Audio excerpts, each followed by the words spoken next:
I thought we were meeting at 9. Branson looked up from his screen where he had been studying the latest report from their agents on the Arabic Peninsula. They were tracing every possible lead on Hamza Bashir, and while it was slow going, they were making progress. We were. Ryder frowned as he pushed his thick-rimmed glasses back up his nose. His hair was sticking up in every direction, a sign that he'd been playing with it habitually. He did that when he was mulling something over, Branson had noticed. It was adorably cute and contributed to Ryder's high geek factor, which Branson found surprisingly attractive. Ryder's regular outfit of dark blue slacks with either a light blue, a white, or a blue-white striped dress shirt shouldn't even be remotely sexy, but Branson thought it endearing. But it's past noon now. I don't understand.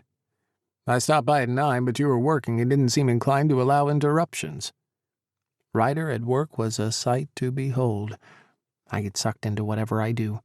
That was what he had told Branson when he had started working with him. Understatement of the decade. He had hyper-focus, the ability to sink into his job so completely that everything around him disappeared. Branson had stood there for minutes without Ryder ever noticing him, clacking away on his keyboard, hunched over while occasionally remembering to drink his cold coffee. How Branson knew his coffee was cold? Because Ryder winced every time he took a sip, yet never got up to get himself a fresh cup. Oh, Ryder's frown intensified. You stopped by? In my office? Branson grinned. Stood right in front of your desk for a minute or two, then decided that I could wait, since whatever you were doing had your full attention. A faint blush stained Ryder's cheeks. Sorry. Corey sent me the first financial data from Kingmakers, and I found some interesting things. It's all good, we can talk now. Why don't we grab some lunch and eat while we talk? He noticed a smudge of chocolate in the corner of Ryder's mouth. Or did you only just eat your donut? Ryder looked sheepish. It was yummy. But I could eat lunch. Awesome. Let's go.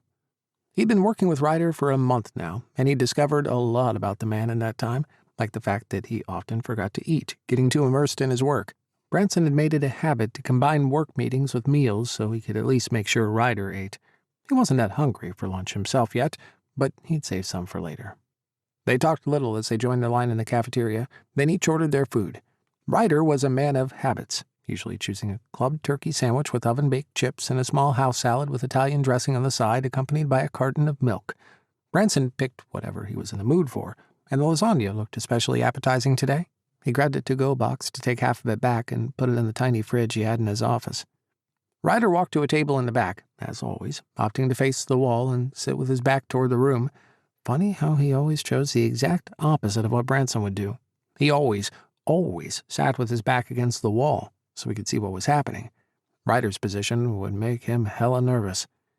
For the first few minutes, they ate in silence, Branson watching with amusement as Ryder wolfed down his sandwich. He might often forget to eat, but when he did, he could stow away a crap ton of food for someone as slender as him. He wasn't skinny, his body naturally slim and sleek. I guess I was hungrier than I realized. He mumbled with his mouth full when he caught Branson's eyes. Branson smiled. Knock yourself out, dude. It beats throwing half of it out. I hate wasting food. Ryder cocked his head. Did you grow up poor? Why would you think that? Many people who are or were poor have issues with throwing out food. Ryder didn't have much of a filter between his brain and his mouth, which was unusual for an introvert like him. He often said things others might consider rude or too direct, though it never bothered Branson.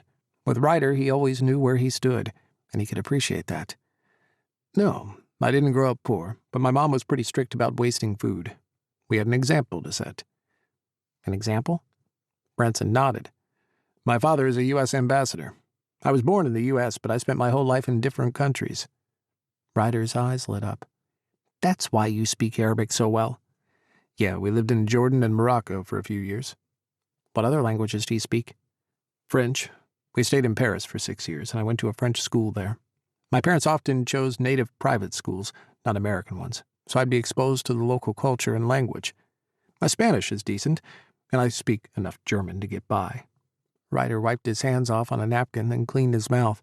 A small glob of mayo stained his cheek, and Branson suppressed a smile. He'd point that out before they were done, if Ryder didn't catch it himself.